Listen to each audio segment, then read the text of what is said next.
थोडी थोडी आयडिया येते ना तुम्हाला, पण तिला अजून काहीच कल्पना नाहीये. चला. काय सांगाल की नाही कुठे कुठं आणलंय तुम्ही?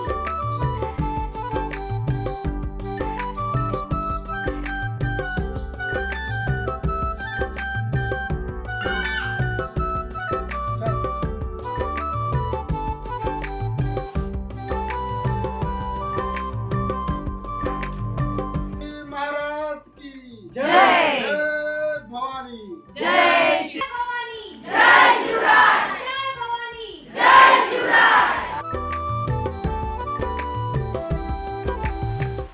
आज मला या ठिकाणी येऊन लई म्हणजे लई भारी वाटतंय. महाराज म्हणजे माझं सर्वस्व आहे. त्यांच्याकडनंच मी सगळं शिकत आलो. त्यांच्यामुळेच जगायचं कसं हे शिकलोय. आमचे आबा मला त्यांच्या लई गोष्टी सांगतात. त्याच्यामुळं तेच माझं देव आहेत.